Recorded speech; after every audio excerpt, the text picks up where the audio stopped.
¿Cómo están? Muy buenas tardes con cada uno de ustedes. Agradeciendo la oportunidad nuevamente por el Club de Enfermeros encontrarme con todos ustedes para la realización de esta primera parte de 4 sesiones que vamos a desarrollar en relación a los primeros auxilios y cuidados de enfermería en emergencia, ¿no? El objetivo de desarrollar este curso, que es muy importante, es poder afrontar situaciones que demanden la acción rápida del profesional de enfermería, tanto ya el que está en formación como el que ya está consolidado, de tal forma que nuestras decisiones y nuestro actuar puedan darles opciones a los pacientes de recibir una atención de calidad. Ese es el objetivo. Bueno, me presento, yo soy el licenciado Percy Maita, efectivamente. Soy licenciado en enfermería con especialidad en emergencias y desastres, también ya egresado de auditoría en salud. Es verdad, me encuentro haciendo docencia en institutos de nivel superior y también en la parte universitaria. Mi vocación básicamente prima porque la salud sea una integral de diferentes factores. No solamente hay un factor teórico, sino también un factor práctico y holístico, ¿no? Básicamente lo que buscamos es darle alternativas a los pacientes de una manera más sensata, más real, con la tecnología que tengamos siempre a la mano. Y es por ello que siempre, de la mano con el Club de Enfermeros, buscamos actualizarnos para poder brindarles a ustedes conocimientos que integren nuevas tecnologías, ¿no? Nuevos procesos, nuevos objetivos, de tal forma que no nos quedemos con los conceptos anteriores de salud, sino que ya ha pasado un tiempo y tenemos que ir mejorando y viendo otros objetivos. Muy bien. El día de hoy entonces nuestro temario se va a centrar en emergencia, ¿no? Vamos a ver la diferencia de emergencia y urgencia, la definición diferencia, como repito, conducta PAS. Vamos a aprender qué cosa es una conducta PAS. Luego hablaremos del triaje START, el sistema de triaje START, las categorías para la clasificación de triaje START, cómo se realiza el procedimiento para el triaje START. Veremos también un video que está en inglés, pero no es que mi inglés sea perfecto, pero vamos a tratar de darle explicación. También he visto este video con traducciones al español, pero la imagen no es muy buena, así que he traído la misma imagen en inglés, pero yo les voy a orientar para explicarles lo que se está diciendo en ese proceso para que pueda quedar más claro, ¿no? A veces cuando son traducidos la imagen no son tan nítidas y queremos que sean lo más claro posible para ustedes. Finalmente, el tema del botiquín, hablaremos de la importancia del botiquín de primeros auxilios, el contenido básico del botiquín, la organización y mantenimiento del botiquín, además un tema plus que es la mochila de emergencia, ¿no? Que, bueno, debido a que estamos con el colegio de enfermeros, siempre tratamos de innovar un poquito y vamos a integrar un poquito el botiquín con la mochila de emergencia, qué relación tiene y cómo puedo adaptarlo para tenerlo en mi hogar o en mi comunidad. Muy bien, esta es una frase que siempre utilizo yo con las ponencias referentes a emergencia. El profesional de salud es el encargado, el dirigido, el llamado a estar capacitado para dar una atención correcta en todas las decisiones que tomemos para salvaguardar al paciente. Sin embargo, no estamos muy cerca a veces de los eventos, ¿no? Hay eventos donde existe una necesidad de atención de emergencia, urgencia, de primeros auxilios y a veces el personal que se encuentra cerca suele ser un poblador, alguien de la familia, un ser querido, pero que no tiene ningún conocimiento de atención o de rescate, ¿no? Lamentablemente, a veces la idiosincrasia, las costumbres, hacen que la atención que quiera brindar alguien que desconoce de estos protocolos y procesos pueda poner más en riesgo la vida del paciente. Por eso, no hay mayor riesgo para una víctima que ser atendido por una persona empeñosa, pero ignorante, ¿no? Eso es algo que nosotros debemos promover para evitar lesiones secundarias. No sé si ustedes que me están escuchando se han preguntado alguna vez, yo me encuentro trabajando, me encuentro en la calle, he dejado a mi ser querido en el colegio, en la casa, quizás a tu abuelita, a tu mamá, a tu papá. Allí donde está tu mamá, donde está tu hijito, cercano a él, cercano a ella, ¿hay alguien que sepa de primeros auxilios? Cercano a tu papá, a tu mamá en su casita, donde está, acá en Lima o en el campo, a una cuadra a la redonda, ¿Hay alguien que pueda darle soporte o asistencia de primeros auxilios? ¿No creen ustedes que sería imprescindible que todos sepamos siempre un poco de la atención de primeros auxilios porque podrían estar cerca de nuestros seres queridos cuando nosotros no estamos? Y todos deberían saber un poco de esta atención para poder darle un soporte a nuestros familiares cuando nosotros no estemos. Muchos de ustedes atienden porque quieren ayudar a sus familiares, estar más cerca de ellos, pero cuando no están, ese es el objetivo de multiplicar este conocimiento, ¿no? Evitar que alguien con mucho empeño, pero que desconozca los procesos, pueda decidir mal por un ser querido, ¿no? Entonces, dicho esto, vamos a conocer nuevamente los que ya lo han escuchado y por primera vez los que están acá con nosotros en el Club de Enfermeros, la diferencia entre emergencia y urgencia. Toda emergencia es una situación inesperada y crítica de riesgo o peligro, peligro para la vida, ¿no? Y requiere una atención y tratamiento inmediato. Es un concepto textual que hemos revisado en muchos libros, pero ¿qué dice la OMS, la institución llamada a determinar todos los factores en salud a nivel mundial? Nos dice que se considera emergencia médica todas aquellas situaciones de las que se requiere una acción y decisión médica inmediatas, dada la complejidad de la situación o la afección de estos que ponen en riesgo la vida de los involucrados. Es decir, es una decisión médica. Ustedes cuando están atendiendo por primeros auxilios tienen conocimientos médicos, desarrollan estos conocimientos que le va a ayudar a tomar una decisión en base a ciencia, en base a conocimiento, ¿no? Un ejemplo, ¿quién alguna vez no ha tenido una quemadura, ¿no? Una quemadura que de repente el vecino, la mamá, la tía te dice, colócale aceite para que baje, colócale colinos, pasta dental, colócale cebollita, colócale, ¿qué más he escuchado de mis estudiantes? Tela de araña, colócale la telita del huevito. Son infinidad de cosas frente a una situación muy cercana, una quemadura que lo pudo haber tenido cualquiera de nosotros, donde efectivamente no es el método correcto. Entonces, frente a una emergencia más aún, ¿no? Es una situación donde está en riesgo la vida y tenemos que dar decisiones basadas en ciencia, donde tengan un efecto real y positivo en el paciente.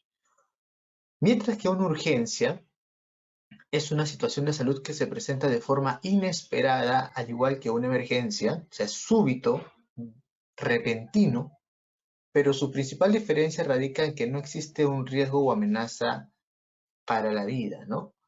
No hay riesgo de muerte inminente. Una de las principales diferencias que hay entre la urgencia y la emergencia, según la OMS, es que cuando hablamos de urgencias, nosotros nos referimos a que esta lesión, esta complicación, tiene una evolución lenta, que no necesariamente es mortal para el afectado, mientras que una situación de emergencia corre peligro para la vida del afectado. Acá hay que tomar los conceptos con pinzas. Una urgencia efectivamente puede tener un tiempo de espera para la atención porque no compromete la vida en ese momento que se está evaluando al paciente. Pero una urgencia no atendida por mucho tiempo sí puede convertirse en una emergencia. Ojo allí.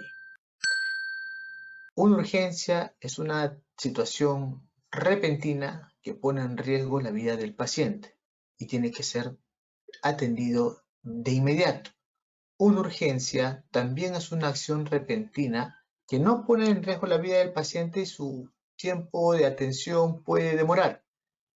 Pero si alargamos mucho esta atención, esta urgencia puede convertirse en emergencia. Eso es posible y es dable. En algunos textos, quizás algunas de las personas que están acá habrán podido leer, ¿no? Anteriormente, refieren, sobre todo los textos europeos, que todo es una urgencia, pero hay urgencias emergentes y hay urgencias no emergentes. En algunos textos lo van a ver así. Una urgencia emergente es lo que estoy explicando yo como emergencia, y una urgencia no emergente es la que se considera como urgencia propiamente dicha, ¿no? Son teorías ya plasmadas en algunos libros que igual es importante mencionarlas porque se las van a cruzar en algún momento, lo van a leer, pero actualmente nosotros acá en Latinoamérica, en lo que corresponde a Perú, nosotros diferenciamos como emergencia y urgencia, tal y como les estoy explicando, ¿no? Pero igual se les comenta por si encuentran bibliografía diferente. Muy bien. Entonces, el tiempo nos va a determinar la complicación y también la rapidez de la atención con el paciente. ¿Qué casos podemos tener como una emergencia? Aquellos que puedan generar descompensación cardiovascular, por ejemplo, una hemorragia profusa, una quemadura amplia, ¿no? Un paro respiratorio, un paro cardiorrespiratorio, ¿no? Intoxicaciones, envenenamientos, ¿no? Caídas, politraumatismos, ¿no? Lesiones a nivel de cabeza, tórax o abdomen, ¿no? Heridas por arma blanca, heridas por PAF, proyectil arma de fuego. Esos se le consideran emergencias. Las urgencias pueden ser, en el caso de adultos, por ejemplo, fiebre, alguna sintomatología, luxaciones, algunas fracturas de extremidades, ¿no? Puede ser una fractura una urgencia, claro, una fractura puede ser una urgencia, puede esperar, pero ¿se le rompió el hueso? Sí, pero si es de una extremidad y no hay compromiso vascular, no va a poner en riesgo la vida, todavía hay un tiempo de espera.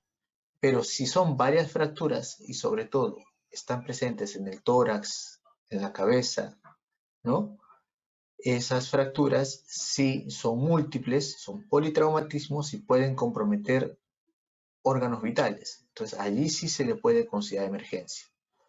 Una diarrea, una diarrea es una urgencia, ¿ya? Pero también hay que evaluar al paciente, ¿no? Preguntarle cuántas cámaras ha hecho. ¿Cómo cámaras, licenciado? Cámaras le decimos a la cantidad de veces que ha hecho deposiciones y tienen que ser líquidas, líquidas. O sea, agüita, agüita. No pastosas, semipastosas, semilíquidas, no. Agüita, agüita. Eso es una diarrea.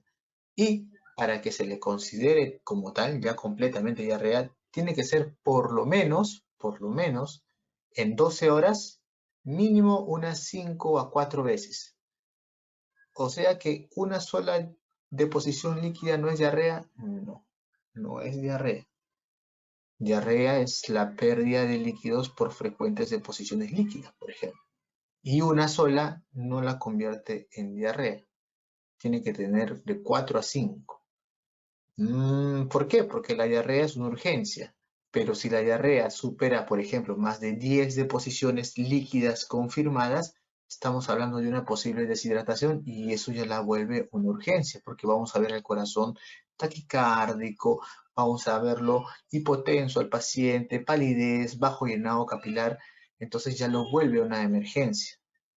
¿Ya? Entonces hay que tener esas consideraciones. Muchas veces con el sistema de emergencia, tanto como profesionales o como civiles, nos incomoda bastante, pero la clasificación es de por sí muy importante y importante también indicarle esto a los pacientes.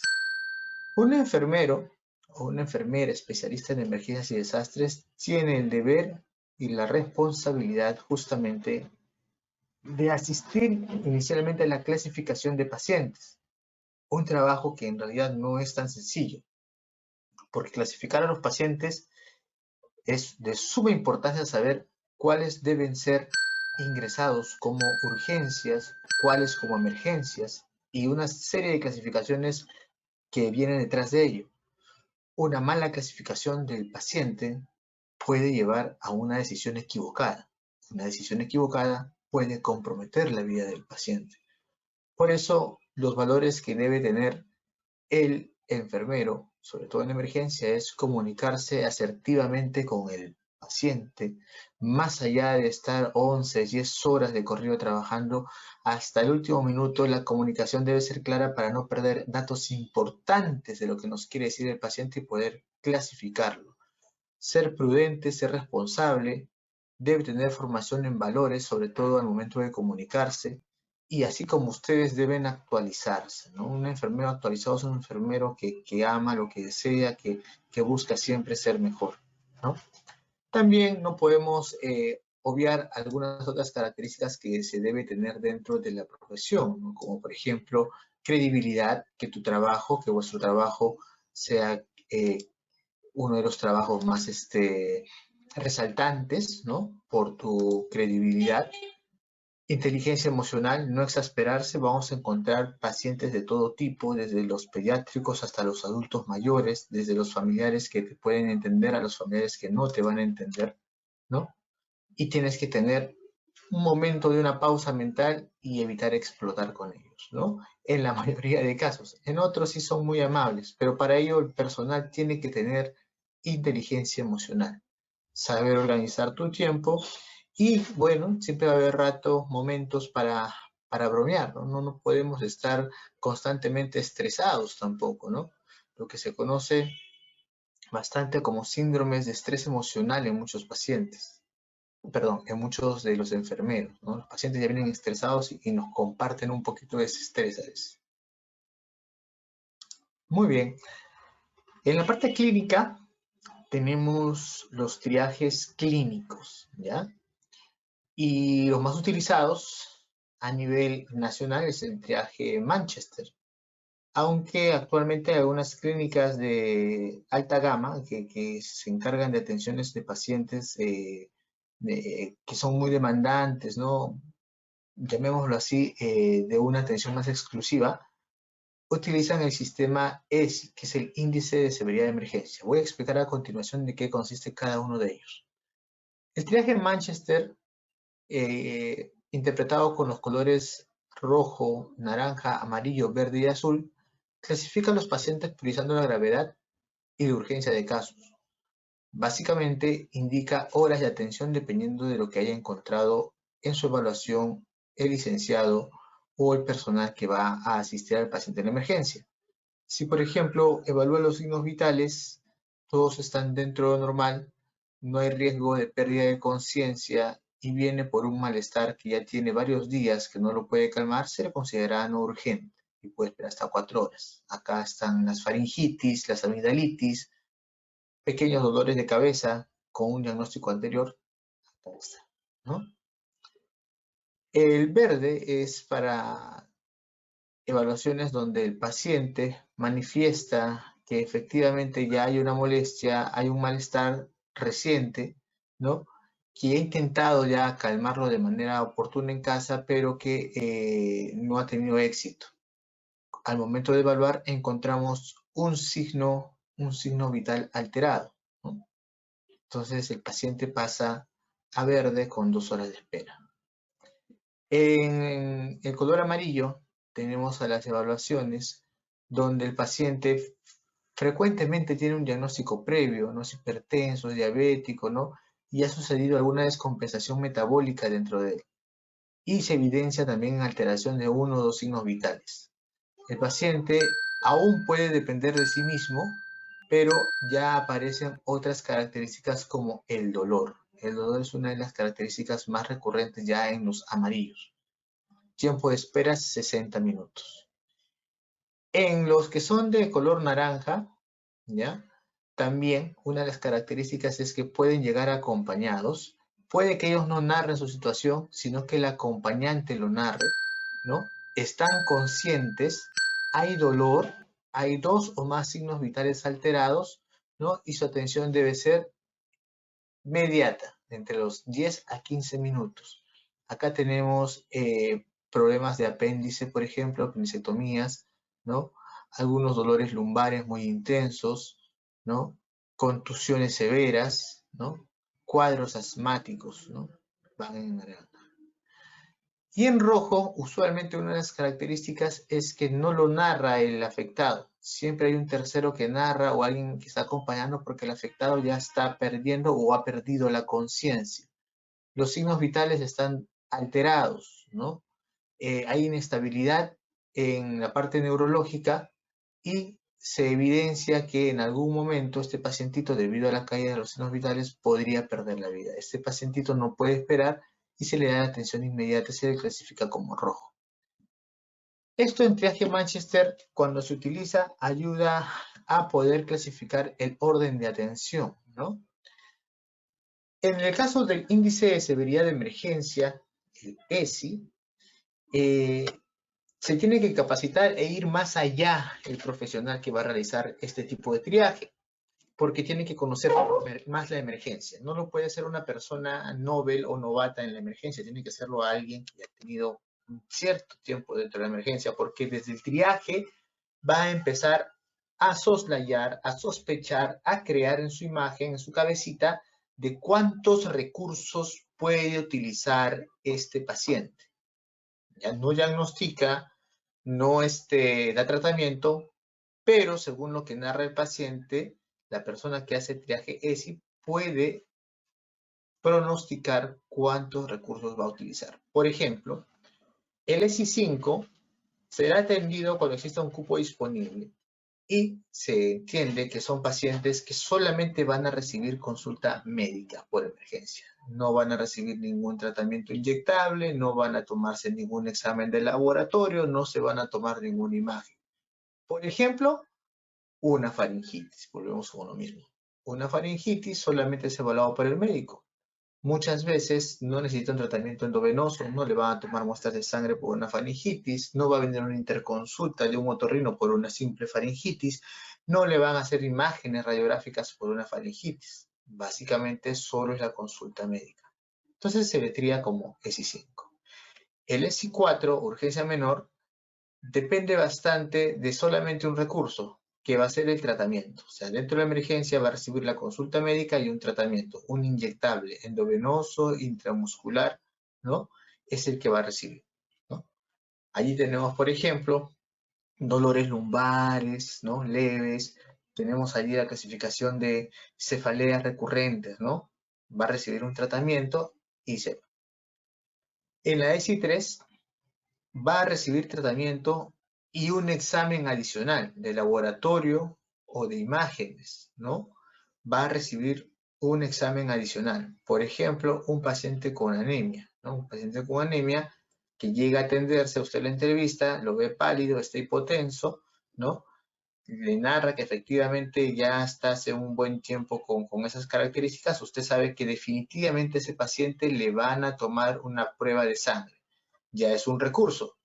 Posiblemente le van a colocar tratamiento endovenoso o intramuscular. Ya van dos recursos. Entonces va como amarillo. Amarillo. En el que está de color naranja, el siguiente, es un paciente que va a utilizar todos los recursos y con sospecha de que se utilice una interconsulta. O sea, la necesidad de que lo vea un especialista. Muy aparte del emergencista, porque el emergencista también es especialista. Por ejemplo, un paciente que viene por un cuadro de neumonía, ¿no? Tose demasiado, está diaforético, está febril, ¿no? Ingresa a la emergencia. Ya sabemos que este pacientito adulto mayor que tose, que se le escucha muy mal, va a necesitar placas radiográficas, va a necesitar examen de sangre, va a necesitar interconsulta con un neumólogo. Y se va a quedar y le van a colocar su vía endovenosa. Entonces va a utilizar muchos recursos, ¿no? Está consciente, pero va a utilizar muchos recursos. Entonces, color naranja. Mira, ya va 4 recursos. En el ESI 1, ese sí necesita pues todos los recursos disponibles. Acá ni vuelta a quedar. Es un paciente inconsciente que está entrando de repente en paro, va a necesitar electrocardiograma, laboratorio, placas radiográficas, interconsulta con cardiología, interconsulta con el intensivista, el enfermero que esté pendiente único de este paciente, tratamiento endovenoso, quizás hasta 2 accesos vaya a tener, sonda nasogástrica como procedimiento, sonda Foley como procedimiento. Entonces, este paciente del rojo se evidencia que es un paciente pues, que va a utilizar a demanda cualquier tipo de atención, ¿no? Cualquier tipo de recurso. Y a ese se le considera ESI número 1, ¿no? Entonces, como ya vemos, esto es lo que se está implantando. En realidad, el ESI 1 ayuda a liberar y descongestionar bastante una emergencia porque desde el inicio, desde el saque, ya se está pronosticando que recursos se van a utilizar. Por lo tanto, los que no utilizan muchos recursos se queda más tiempo y los que sí van ingresando para poder atenderlos rápidamente, ¿no? Y no demorar con esa atención. Muy bien, muy bien. Y afuera, licenciado, ¿cómo hacemos afuera? Ya nos contó todo cómo es la emergencia, la urgencia, en la parte clínica, ya nos habló del triaje Manchester, del triaje por índice de severidad, ¿no? Hasta ahí todo bonito, licenciado. Pero afuera, en la calle, ¿cómo es la nuez? ¿Cómo es? Bueno, en la calle, usted, más que un personal de salud, va a ser un rescatista, ¿verdad? Su conducta va a ser de rescatista. Y en esa conducta, como rescatista, usted tiene que tener un amén, una ley. Así como policía tiene Dios, patria, trabajo, ¿no? Así como en el colegio decían Dios, familia y colegio, ¿no? Acá va a ser la conducta paz. Cuando estás por la calle, siempre que te encuentres con una emergencia en la calle, conducta paz. Proteger, avisar y socorrer. Y cuando hablamos de proteger, no me refiero a proteger al paciente, ¿eh? Me refiero a protegerse usted. Usted es el primero que se debe proteger. Usted que me está escuchando. Y siempre decimos primero yo, segundo yo, tercero yo. Antes que al paciente, claro. Porque si yo me acerco de manera desesperada a un paciente que aparentemente se ha caído de una altura, a un paciente que aparentemente le han atropellado, usted no sabe, a un paciente que aparentemente donde está algo le ha sucedido, y yo me acerco, yo me estoy poniendo a tiro de que me suceda también el mismo evento, el mismo accidente, ¿no?